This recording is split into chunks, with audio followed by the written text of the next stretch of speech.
Hello and welcome you all to the e-learning platform Padlo India. I am Dimple. I am your science mentor. So आज हम क्या पढ़ने जा रहे हैं? आज हम पढ़ेंगे इक्वेशंस ऑफ मोशन और हम देखेंगे कैसे उसको इजीली डिराइव किया जाता है. The 3 equations of motion, the famous equation of motion.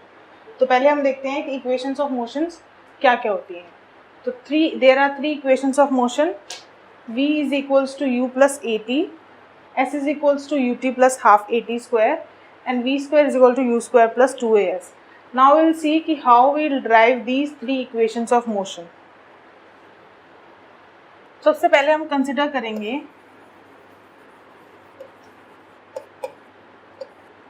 कि एक पार्टिकल है जिसकी इनिशियल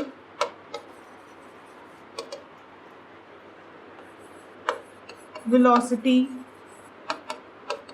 u है, फाइनल वेलोसिटी जो है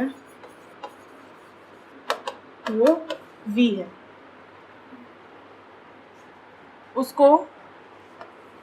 उसने जो डिस्टेंस कवर किया है from a to b, that is s. The distance covered is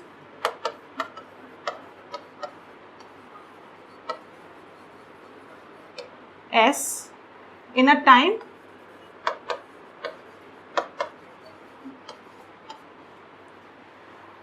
और एक्सेलरेशन a है. तो विल स्टार्ट.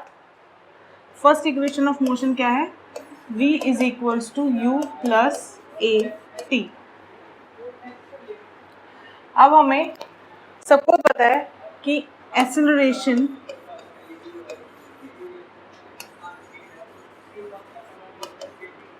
क्या होता है? एक्सेलरेशन होता है change in velocity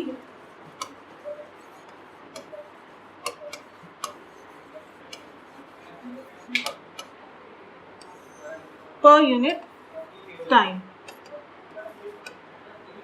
so velocity में कितना चेंज आया per unit time.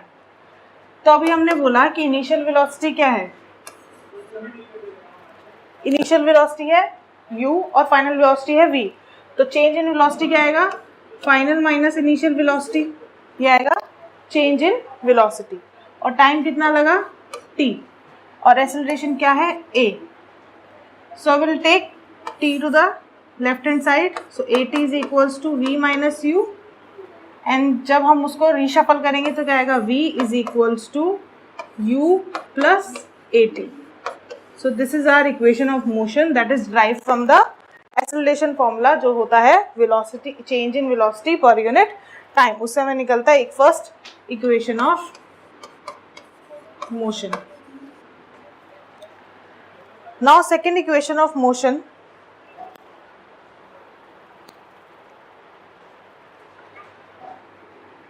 Second equation of motion है s is equals to ut plus half at square. अब हम देखेंगे ये कैसे डिराइव की जा सकती है. सो जो डिस्प्लेसमेंट है,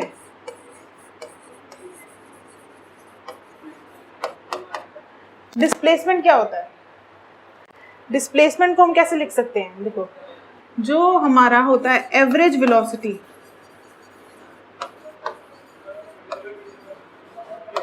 एवरेज वेलोसिटी क्या होता है? Displacement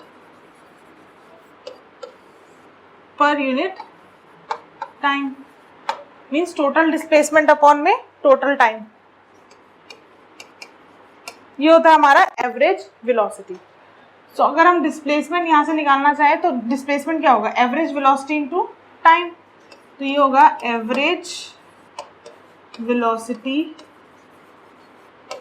into time.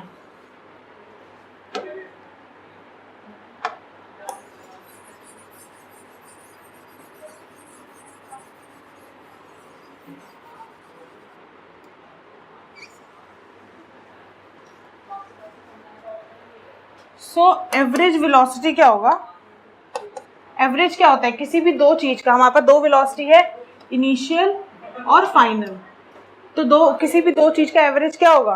a plus B by two, तो v plus U by two, ये हो गया हमारा एवरेज वेलोसिटी इनटू टाइम। अब हमारी फर्स्ट इक्वेशन क्या है, v is equals to U plus A T, will put this v is equals to U plus A T in this, so u plus A T v की जगह रख दिया plus u by two into T, so this will be 2u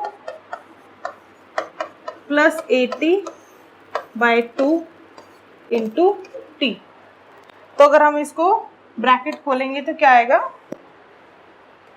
u t plus half A T square, और हमारा यहाँ क्या है displacement, तो लेफ्ट हैंड साइड पे क्या है displacement s, so will get second equation of motion that is s is equals to ut plus half at square, s is equals to ut plus half at square।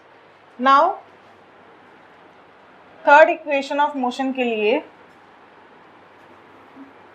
Third equation of motion क्या है, v square minus you square is equals to 2as।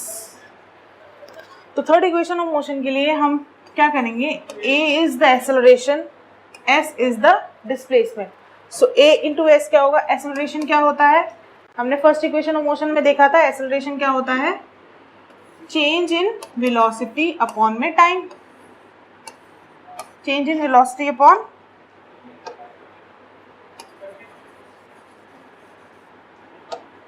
Change in velocity upon में time is the acceleration. और हमारा जो displacement है, displacement क्या होता है, average velocity that is v plus U by two into time. अब हम क्या करेंगे, this time got cancels by this time, ये टाइम से ये टाइम कट गया, डिनोमिनेटर में जो 2 है will take to the left hand side, तो 2as v minus u v plus u. अब हमें पता है कि a minus b into a plus b equation होती है, आइडेंटिटी होती है a minus b a plus b, ये किसके इक्वल होता है, a square minus b square, a square minus b square equal to a minus b और a plus b. तो वही सेम फॉर्म है हमारे पास a minus b into a plus b, तो ये किसके इक्वल आएगा, a square minus b square, तो v square minus you square, और लेफ्ट हैंड साइड में हमारे पास क्या है 2as। तो हमारी equation of third equation of motion आ गई, v square minus you square is equals to 2as। So ऐसे हम इजीली तरीके से तीनों इक्वेशंस ऑफ मोशन को डिराइव कर सकते हैं। आई होप आप सभी को अच्छी तरह समझ में आया होगा, and thank you, stay tuned with Padh Lo India. Thank you so much.